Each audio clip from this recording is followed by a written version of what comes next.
Welcome, guys, back to the I Love Wrestling podcast. I'm your host, as always, Justin Woolwine. Today we are welcomed with Mr. Alex Jaeger. How we doing, man? I'm doing great. I just got out of the gym. I'm sweaty. I'm ready to go. I just want to say thank you, and I also want to just point out a fact that we are at a first. Never had a professional wrestling referee on the podcast, so thank you for being the first, and hopefully the best. Hopefully the best. Hopefully I set a good standard. If That's what I, I'm thinking. I'm hoping you don't have referees on here later on going like, yeah, that Jaeger guy didn't know what he was talking about. Well, just talking to you before we got on here, a little bit of off camera shooting the stuff, as we can say. I can tell this is going to be a good conversation. I'm excited to see what happens, what we talk about. Um, Before we dive into all those fun things, you want to shout out your social medias and let the fans know where they can stay up to date with what you're doing? I usually stick to Instagram just because it seems to get the most numbers, but I have been advised by people like Martin Casaus to get on all social medias because it's the way to go.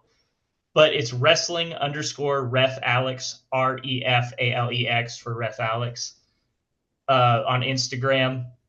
And you can find me, you can find the links of the rest of my social media from there. Okay. Simple, easy to go. Mm-hmm. Something that, or where I always start on the podcast is always the same spot. As fans, as people in this industry, we always have a moment in time where we found it, fell in love with it. When was that for you? So when did you find it, and what about it made you fall in love? When did I find like my love for wrestling, period? Or when did I decide that I was like, this is going to be my career and this is my full send? Period. Like when did you find it for the first time? I was over at my friend's house and he was playing a video game. His name was Christian. And we had this other friend over named Michael. It was me, Christian, and Michael. And we were having a sleepover at his house. And he goes, let's play some SmackDown versus Raw. And I was like, SmackDown versus Raw, what's that? And he pulled it up and we all made characters that night. And we had played a game. We had played it until me and Michael were tag champions and he was the world champion. And then we all fought over the Intercontinental Championship in like triple threat matches. And it was a lot of fun. I was just like, what is this? And I asked him a bunch of questions and he showed me some videos and he had like written down for me where I could watch everything, where I could find it. And I just went deep diving into it and I had enjoyed it. I had thought it was fun. And then my two favorite wrestlers really kicked off and then I was hooked, which was, people are going to laugh at me, Santino Marella Okay. and The Miz are the two people that got me into wrestling the most, which helped me. Like the moment I saw them, I'm like, I'm going to start doing research on past wrestlers. And then my other favorites came up, who's I think the greatest of all time, Eddie Guerrero, popped up there. And then when my grandma found out I was watching, because I lived with my grandparents, found out that I was watching wrestling, she came in during the Kane and Undertaker's entrance. And she blocked wrestling on all of our TV channels. Oh boy. SmackDown, Raw, ECW. I could only watch it over at Christian and Michael's house. I had to go over there all the time to watch wrestling. And my grandma never put two and two together that like, oh, he's going over there at the same time wrestling is. But she didn't ban TNA. Okay. And that's where I fell in love with AJ Styles and D'Lo Brown. Nice. So Mm-hmm. so I'm guessing you was watching during the like '07, '08 era, if I had to guess. That was the time I was watching the most amount of wrestling, I would say. Yeah. And I know you mentioned Santino, Miz, later on Eddie and others, but who were some of the guys that you had to pay attention to all the time? It was Santino. I loved the comedy wrestling. And then when I like looked up more about him and I found out like, oh, he like for shoots, for real, he could beat He's up most legit. of these guys. He was judo and all that. And I was just like, I'm gonna go to Canada one day and I'm gonna I'm gonna learn from him because he had a school up in Canada, and I was like, I'm gonna do that one day. Okay. And I actually like this is the weird part is the person I looked up to the most, period, was Charles Robinson. Okay. What about Charles stuck out for you? He was just like you could tell whenever I was watching a match, um, I would be watching it and I'd be watching it and I'd be noticing this person in the background and I'd be like, I don't know who that is. I never know who he is. I'm gonna look it up. So I started looking him up because I was just fascinated by the idea of the referee and what he did and what he was doing and what was going on. And I was just because I see the referee is in X more matches than the wrestlers. He's working twice as hard. What's going on here? And I just became obsessed with the background portion of wrestling, like what's going on behind the scenes. And Okay. Charles Robinson had been doing it the longest uh, at the time for the shows I was watching. So I was like, okay, who is this guy? And what did you find like most fascinating? Like once you started doing research, once you started looking into things, what did you find most interesting about what was going on uh, in the backstage element of wrestling? Uh, I think like the most that's a really hard question because I get monofocused and I get super excited about everything. I don't like pick exactly one thing. Okay. Mine was that for the referees, it's real, every bit of it, Yeah. every single bit of it. Not there is the amount of referees I found out. I would say this was the bit. I read an article that a referee got a bonus check from WWE because he counted to three before the finish because the wrestler didn't kick out. Okay. So like And if there's a mistake spot and they legit count it, they got a bonus for just doing their job properly. for keeping it real, Okay. I didn't know that. because That's okay. because for me, if a wrestler gets in my face and puts hands on me and shoves me, I ring the bell. I don't care. Like that, you disrespected an authority figure. You can yell at me in the back all you want, but if you don't kick out, that's three. If you're in a submission and your arm drops, you're out. I'm ringing the bell. I That is something that I can say every single coach I've ever had in wrestling will point at the referee and say his word is final. Okay. Every single coach I've had says the referee is the most important character without having a character. Agreed. Agreed. Just, I mean, based off the little bit I know about referees, I mean, they pretty much orchestrate the dance, from what I've been told. Is without the referee, they don't know when they're supposed to be where, when certain things are supposed to happen, things like that. So like you're kind of like the director, but in the middle of the show, if that makes sense. Yeah, I am the go between both people, and I think the most important part that's come up recently is I'm the first line of defense if somebody gets hurt. Yeah. Yes. A lot of people don't think about that either. It's your discretion, and your job Mhm. must be very hard. I mean, seeing how that's all they're doing is taking bumps in the middle of this ring, and they got to sell it. So, like, to know the difference between selling and an actual injury has to be difficult. Um, Mhm. how do you get to learn those things? Uh, so the way I learned how to tell when an injury is real is by being in the ring, because I'm kind of a big proponent. If you're a referee, you should train to be a wrestler for at least 6 months. So when I, learn how to do everything, and when you get hit, when you fall, when something gets done to you, and when something just seems off, you got to be able to tell that. And you can't.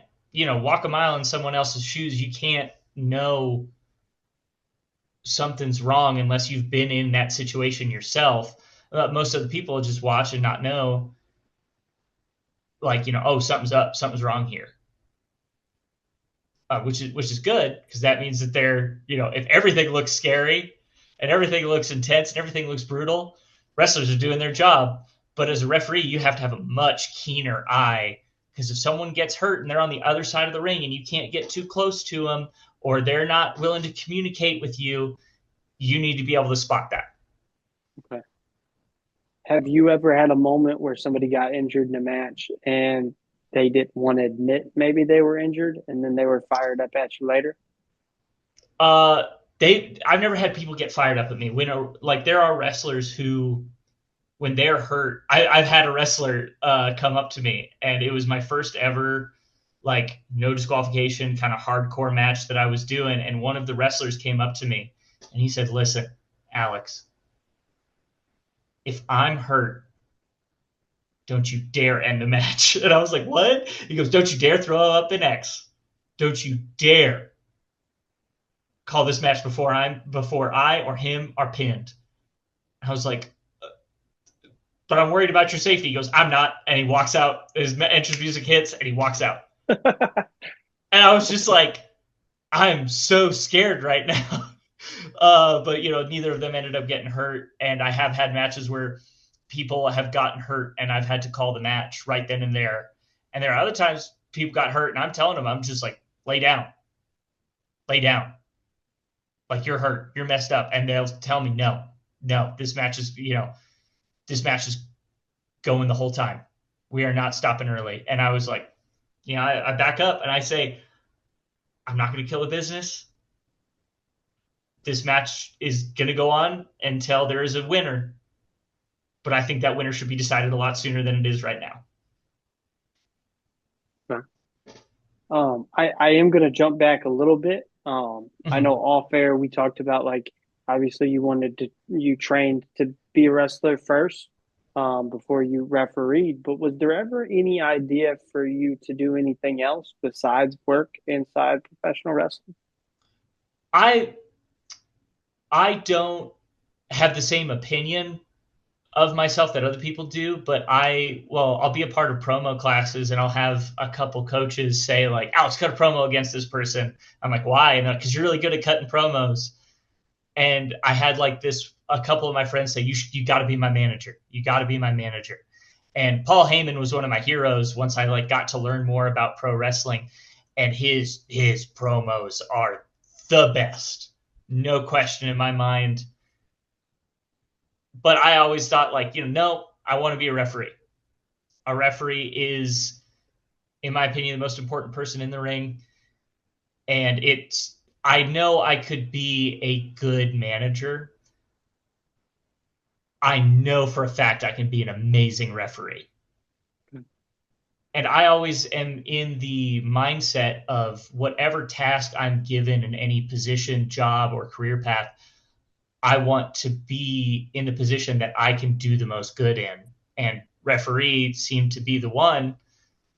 And I'll never forget, this is actually a couple weeks ago. Tommy Two Scoops pulled me aside after a show, and this meant a lot to me. This meant the world to me. And he said, "Alex, I wrestle in 16 different states. I am so significantly less stressed when I'm at Rocky Mountain Pro with you, because I know that I'm in good hands out there." Okay. So I, like, if anything, that kind of just validated me. I knew I wasn't going to be a good wrestler because I tried it and it wasn't for me. I did it not because I thought I was going to be a wrestler, because I wanted to be a referee from the beginning. I did it because I wanted to understand the entire business. What was your time like training as a wrestler? It's brutal. It's brutal.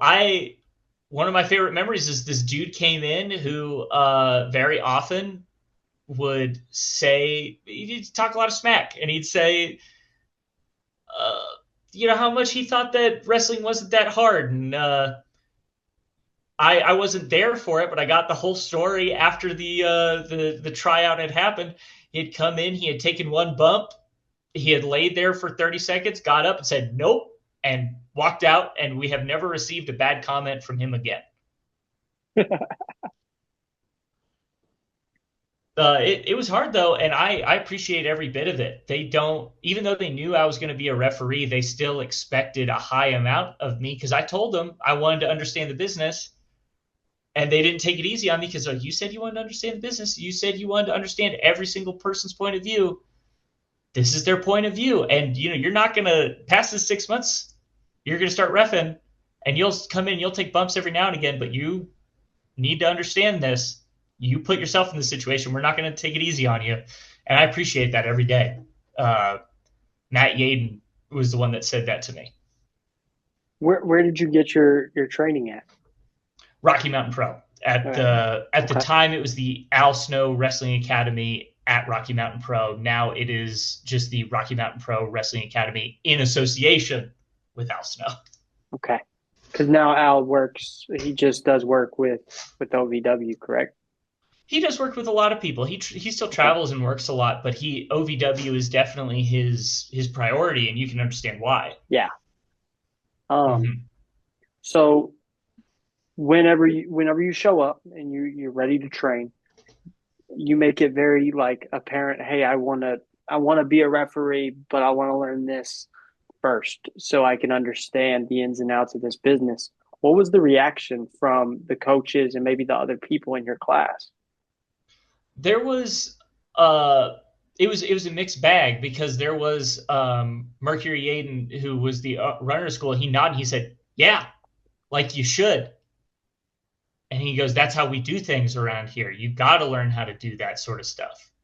And he said like 3 months. He was like, "You can do 3 months of wrestling training, and then we'll just put you full in on as a referee." But I did 6. I had an injury somewhere in there that turned out to be less serious than I thought it was, so that was good. But I did the full 6 months because I said I wanted to, if something ever happened, to be able to put together a 5-minute match to fill time in case we needed it. I've never had to, but I think given an experienced enough a person across from me, I think I could put together a comparable 5-minute match with them.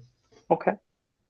Um, so how long was it before you actually, I guess, like refed your first match? Because most people have their debut match, but for you, how long before you debuted as a referee? Was it right at that 6 months? It was not right at that 6 months. It was actually 8 months in, and it was the scariest experience of my life. I had shown up for a Gabe Sapolsky seminar, and I don't know if you know like a lot about Gabe Sapolsky, but he's one of the most important people, in my opinion, Yes. that you will meet as a young wrestler. And I had like shown up, I had paid because I was just there to learn. And my coach at the time, Kelly, throws a referee shirt at me and he goes, "Alex, we're short on refs." And I'm like, "What?" And he goes, "You're refereeing in front of Gabe Sapolsky tonight. Get ready, get out of your own head, and get ready." And he goes, "You got these matches," because there was so many people that had come to this Gabe Sapolsky seminar. And I had been put in the ring with 2 girls I had trusted, Skylar Slice and Lilith Grimm. And uh, I got the biggest compliment I've ever received that any referee can ever receive. I got out of the ring and I let them get their notes and all that stuff. I did my other matches, and at the last match that I had, I went up. I was like, "Gabe, do you have any like critiques for me?" And he goes, "Who are you?" I was like, "I was the referee for these matches." And he goes, "Oh, well, I didn't notice you. Good job, man." And that was just like the biggest compliment you can receive, is that I didn't detract from the match. Nobody noticed me. I was there for the parts that were important, which was the 3 count and enforcing the rules, and that made me feel really good. And then D'Lo Brown said the same thing to me later on that day. "I didn't notice you the whole time. Good job, brother." And I was just like, I used to watch this man on TV in my bedroom while wrestling my giant stuffed teddy bear. That is surreal. How long now have you been an active official? Coming up on, I just passed my 2-year anniversary a couple months ago of reffing because my first one in front of a live crowd, I reffed the Ball Arena Rumble. The Ball Arena is a massive arena, and Rocky Mountain Pro is one of 3 wrestling promotions that's ever been able to work at the Ball Arena. And those 3 promotions are WWE, WCW, and Rocky Mountain Pro. Okay. And we do it after a Mammoths game. And they said, Alex, you can ref the Rumble. You can be one of the referees on the outside of the ring. And so I got to do that, and I got to ref that, and that was a surreal experience, having your first ever match you're refereeing, even if it is just a Rumble, in front of, I think it was like 4,000 people. Oh, boy. Yeah, I made sure to be on the side away with my back towards hard cam because I had a stupid smile on my face, and I didn't want to detract from the match. You were too excited? Yeah, this was, I think, 3 days. I'm trying to think. I think it's 3 days after the Dave Sapolsky seminar. Okay. So you were just ecstatic. You just started, realistically, you made your debut as a ref, and then 3, 4 days later, you're doing this Rumble in front of 4,000 plus people. How much different is it wrestling like a Battle Royal Rumble style matchup as opposed to your traditional, pinfall submission type match? It's easier, I'll say, in most ways, but there is a couple ways it's much more difficult. Because when you need to communicate to somebody that you're right next to, that's not hard. But when you need to communicate with somebody that is 5 feet up and 3 feet away, that is significantly more harder, especially when there are 4,000 screaming fans in an arena that just got done watching a lacrosse game and found out that there was wrestling and decided to stay afterwards. And they all, the louder the crowd, the harder my job gets in some cases, and easier it does in other cases. And I'll take the hardship if it means a bigger, louder crowd. Definitely. So far in your 2 years in, you've ref for Rocky Mountain Pro. What are some of the other notable promotions that you've been able to work with and maybe, welcome coming back to? GCW was a fun experience. They used our arena when they came here to Denver, and that was a scary experience for a little bit, but it was also like a fun experience, especially because I got to be there with Adam, Perch, and Scarlett, who are, I think, independent wrestling's 3 best referees right now. And then there was the match with Dr. Redacted versus Oren Veidt, where Dr. Redacted had his bicep split open.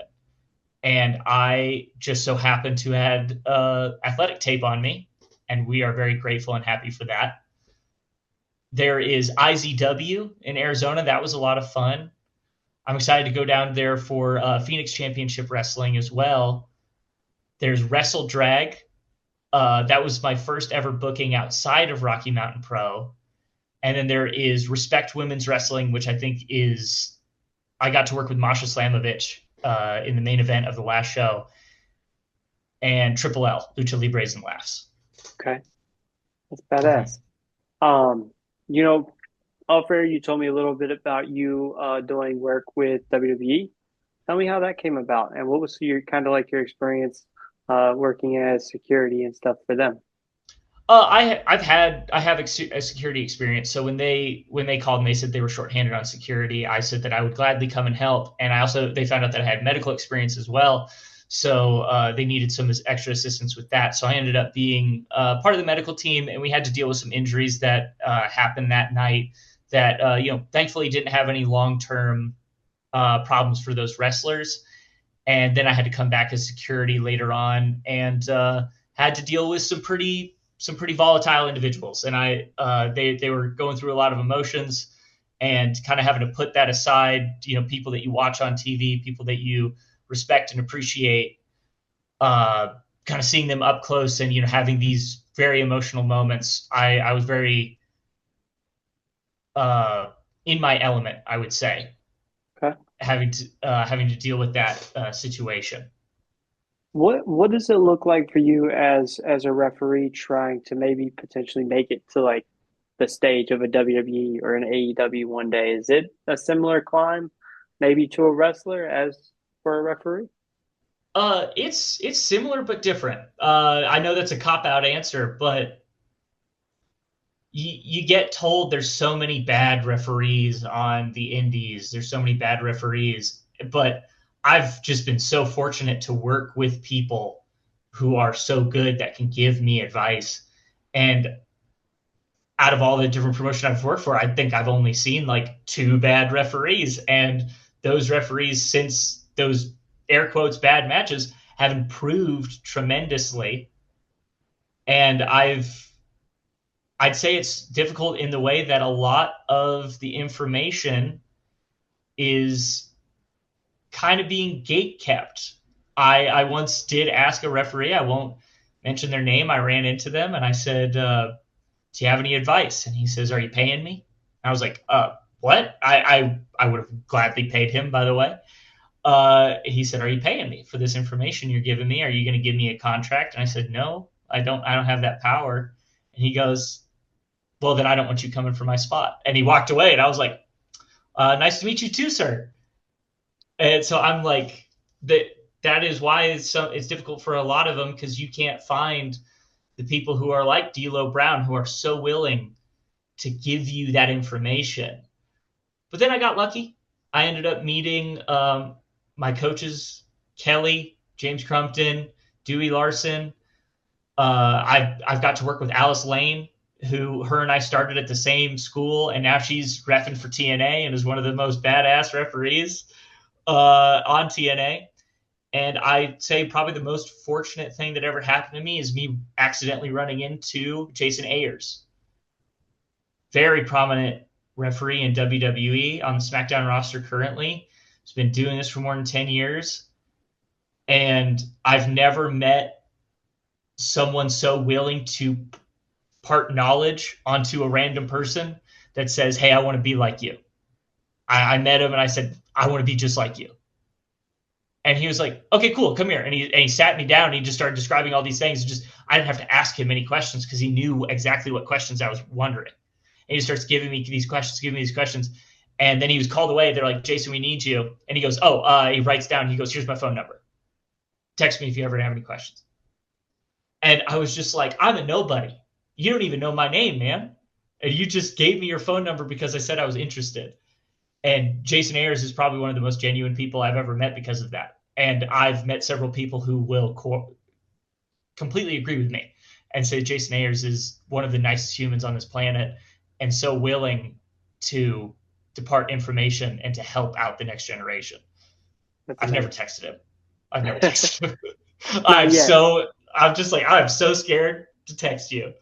But he gave me so much advice that I'm still working on the things that he told me to work on, that I think once I find a match that I'm proud of, which I'm very hard on myself, I will eventually text him and be like, hey, can you look at this match for me, please? Yeah. Um, we've talked about Rocky Mountain Pro quite a bit. Um, as a podcaster, I'm always interested in who I should be paying attention to, who I should be trying to get on the podcast.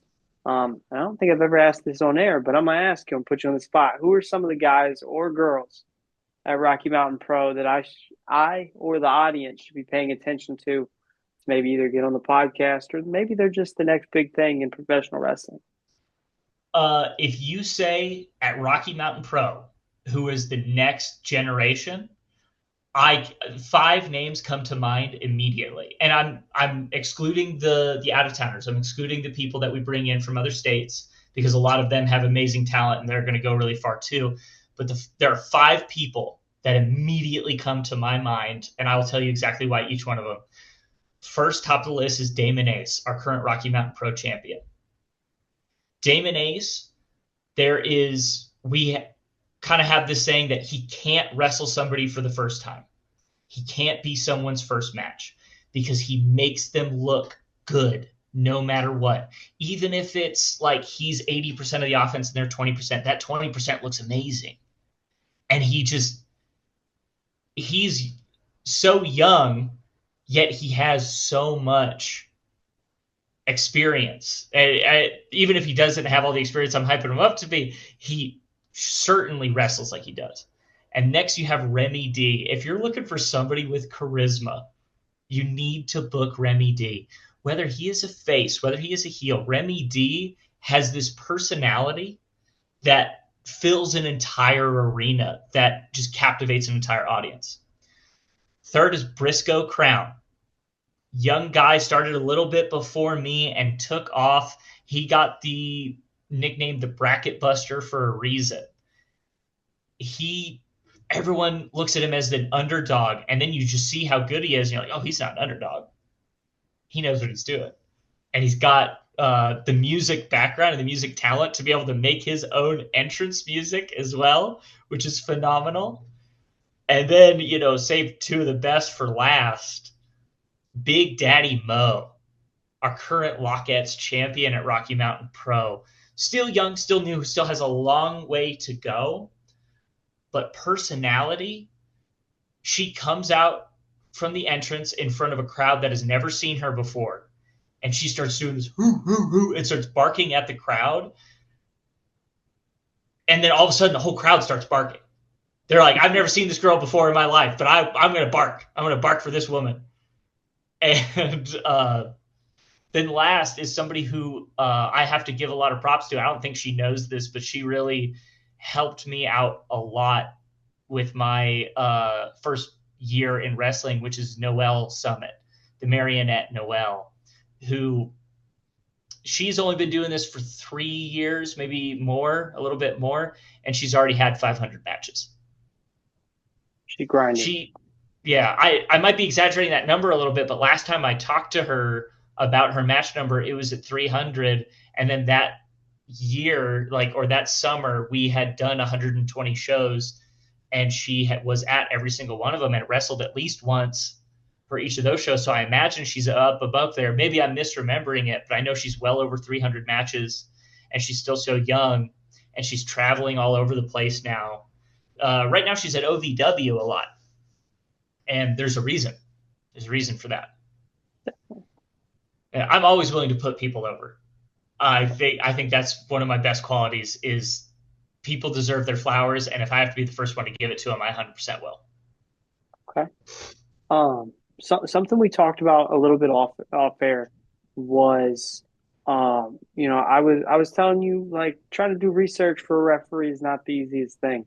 I'm trying to learn about, where you've worked, some of the matches you've done, things like that is not easy. It's something that's difficult. And, wrestlers have a database where it's, as long as somebody's typing it in there, it's there.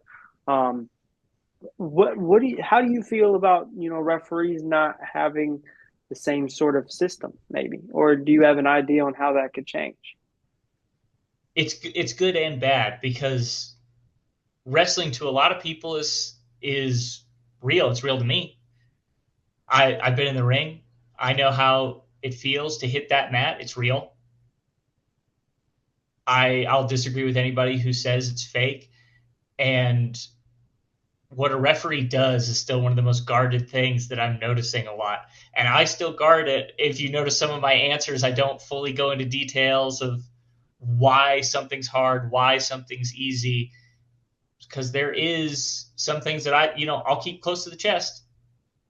Unless you're a referee that's asking me privately one-on-one what they need to do to get better. That's between me and the referees. That's between me and the wrestlers. And, we're not the most impressive part. I feel like I'm a weird case, because ever since I was a kid and I saw Charles Robinson, I was like, I want to be a referee. That guy's cool. That guy's awesome. And meeting Jason Ayers, I was like, I want to be just like you. A lot of people, if you look at the referees that some of the big companies are using, and you feel free to look up to them and see how many of them were wrestlers beforehand. A lot. A lot. It's a large margin. It's a large portion of them, and because they, not just because they understand the business, but because I feel like a lot of them, their first choice was wrestling. Their first choice was to be a pro wrestler. I'm a little bit of an oddity where my first choice was being a referee. But I think that that's going to change one day, especially when you have people who are so kind and deserving of flowers like Charles Robinson and Jason Ayers. You have people who are so integral to the current group of referees in WWE. Like, if you talk about a documentary that needs to be made about referees, I'll 100% back it. And Aja Smith and Jessica Carr need to be in that documentary. 100%. They got to be one of the first people you sign up for that documentary. Charles Robinson, Mike Chioda. I could go on and on and on. Earl Hebner. I can't not say Earl Hebner. All those people are going to be in the documentary that I think people are sleeping on. Yeah. Because most referees don't get attention until they've been in like an important match. I remember a lot of my friends didn't know who Mike Chioda was until Shane McMahon absolutely destroyed him when he was trying to run to get to that Yep. ring. And people were like, who's that? Who's that guy?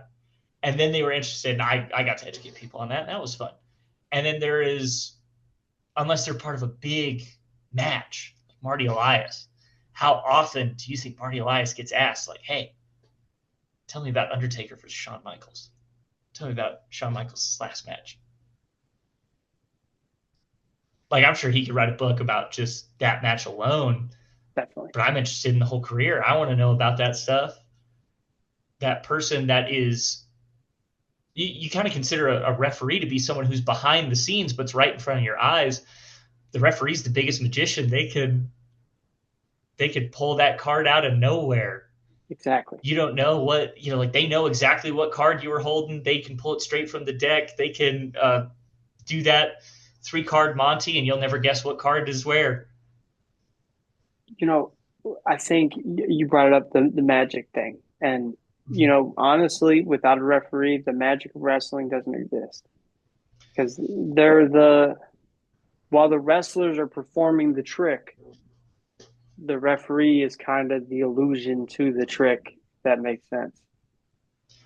I think the referee is the biggest uh, protagonist in the ring, because when the babyface is when the referee has his back turned and the babyface is getting heat put on him, someone's cheating, that babyface is reaching for like the fans to help him to like what are the fans gonna do? They're not gonna jump the barricade. No, they're gonna shout, they're gonna yell, they're gonna be like, referee, turn around, because the Yeah, referee is the only person that can save the baby. that wrestler, who could save that baby face. The referee is the only person, even though I'm less than half the size of most of the wrestlers, I am the one they need to be listening to. Which leads me to one of my favorite things to shout in the ring when somebody's choking someone on the ropes and I start counting. And they get in my face and they say, I have till 5. And I say, okay, go ahead, get to 5, see what happens. You're going to lose. Yeah. Have You don't have till you 5. have you had people push it and lose? Have you ever had instances of that? Um, I guess not trying to think. scripted, I should say. Like, obviously, there might be a time where somebody's supposed to get disqualified, but have you ever had an instance where they wasn't and they just didn't want to listen, so you had to pull the "Hey, I'm the official" card? Oh, you might have to get like be one of our tiered subscribers at Rocky Mountain Pro to see it. But there was a time I got mad at a match because they broke the rules. I threw the match out. Okay, I threw the match right out.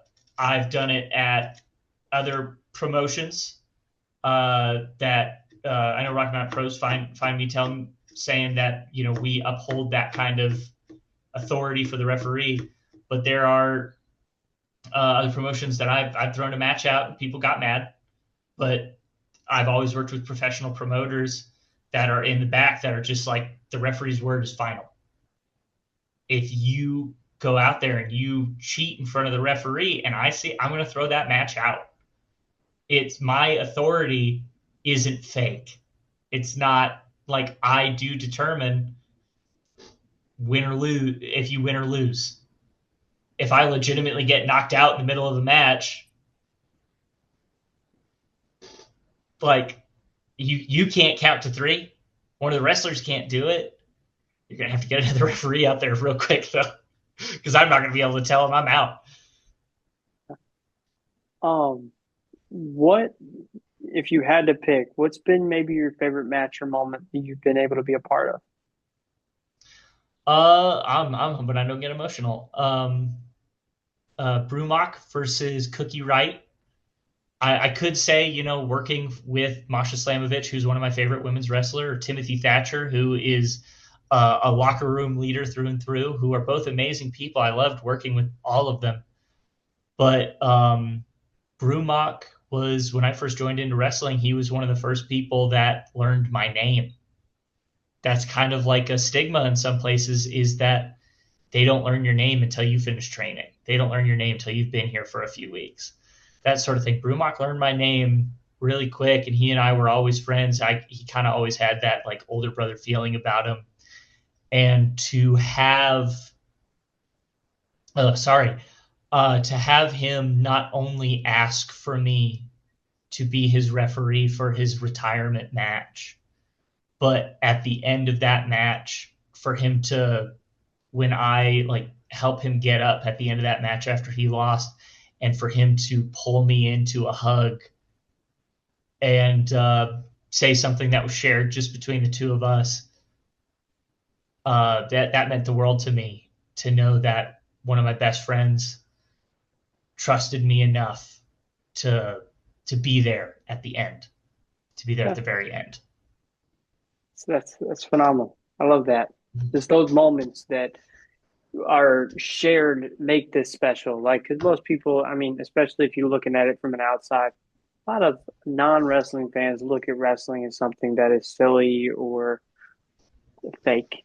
But for Mm-hmm. us who get into the moments, who get into the storylines, who get to know the individuals inside that ring, these moments matter. And it's so Mm-hmm. cool to hear genuine, heartfelt stories about this sport because I feel like there's so often that those are kept under the rug and then we highlight the BS or the backstage drama or the gossip. So it's so Mm-hmm. nice and flattering to hear a story like that. It just means a lot. So thank you for Mm-hmm. sharing.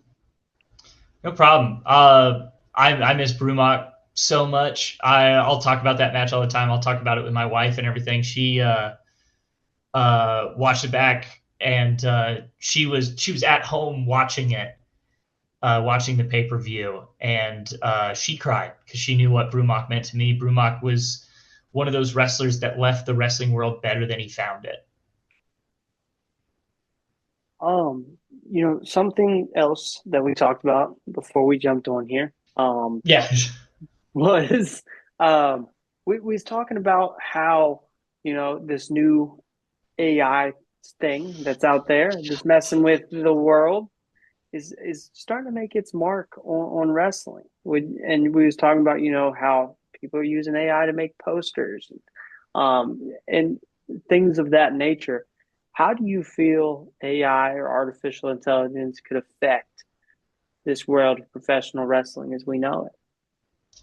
I think it like I'm not a fan of AI in a lot of cases. I think it could, if used right, could be a great help, a great guide, a great assistance to it. Like, you get stuck writing something and you're like, you type in, like, give me a few writing prompts, give me this, give me that. And to help you, I think it could be fine.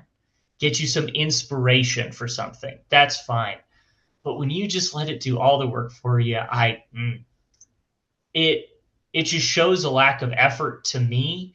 Maybe I'm a little privileged in this kind of like mindset because I'm surrounded by artists. I got a theater degree, and I did fight choreography for a long time before I got into wrestling, and I started working on stunts and stuff. So I was constantly surrounded by artists. even Brumac will actually be a main example of that. He's an artist and he draws amazing pictures, these beautiful things that take time and effort and love. And then I see somebody, shoot up a poster, just shoot up a quick poster of like their arm is melded into the rope and like the eyes are going every which way. There's the fans look like deformed Titans from Attack on Titan. Yep. And I'm like, I'm not looking at the dates on that poster. I'm not looking at how cool the thing is. I'm distracted by kind of the unnatural, unsettling. It's kind of like almost uncanny valley. Like when something's vaguely human, it creeps you Yep. out. Yep. That's where I get it. And there are some like exceptions that I understand using that. Like there's a couple people that I work with that have AI generated music. And there's this one person who has AI generated music that when I first heard it, I was like, oh, that creeps me out. I don't like it. And then I realized that was the point. He had written that song out, and he's not a singer by any means, but he had made it for his faction because the entire point of the faction is that they exploit other people. And they take the easy way out all the time. So that made sense. If it makes sense, I'm okay with it.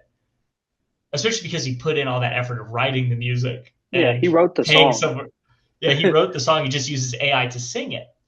And there are other AI songs that I get tricked by, and it kind of makes me feel a bit bad because I'm like, oh, that's a pretty good song. Where'd you get it? He's like, oh, I generated it using AI, and I'm like, bleh. Don't do that. Don't do that. There's so many artists like Briscoe Crown who could like make you an amazing song. There's people on I can't remember the app's name. It's like Fiverr, where you literally could just send someone $5 and they will make you something. Because like when using AI for a song, it doesn't like have the same connection to your character that if you like went through the long, arduous, expensive process to get that song, because then it means something to you a lot more than just having it generated. The effort's there. So you put in the effort, you made it, and then you're proud of it. And then AI just takes that out of it. It does. I know that's going to upset some people because I know not everybody has the money, and wrestling is so expensive. It's so expensive. It's such a hard thing to financially do. Yes, it is. Even on this end, financially, it takes a toll. If you want me to be honest, podcasting is not cheap. You think it'd be simple, but no, it's not. Something that we was talking about going with the AI thing. Workers in factories maybe being replaced by AI, and AI just deciding, hey, I don't want to do that. Do you think there could ever be a world where some of them backstage roles are taken via an AI? I'm not going to put it out of the realm of possibility, because if you would have told me 10 years ago that AI was going to start replacing artists, I would have been like, no, it's impossible. AI conquers the world, or AI conquers the world, or it like does menial tasks to better humanity. It doesn't take away the fun parts. Yes, but like I can't dispute that, because you could automate some of the things that people get paid for backstage. You could automate a lot of the editing that we have this great editing team at Rocky Mountain Pro, Chris, and Michaela, and a bunch of other people. I can't even list all of them. Plus, I don't know how many of them want to be listed, because then they're going to know that people are going to be like, hey, can you edit for us?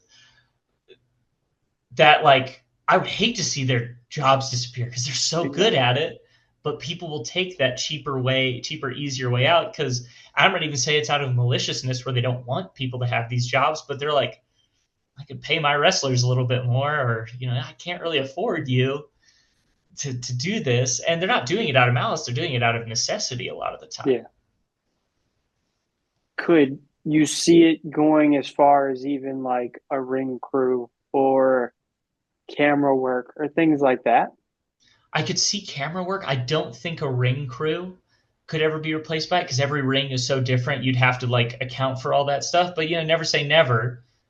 I don't think it'll ever replace wrestlers, because wrestling is just that like human experience of Human to human combat. That combat that you're just like, in a that's way it's a interesting. dance, but it wouldn't work if a robot was doing it.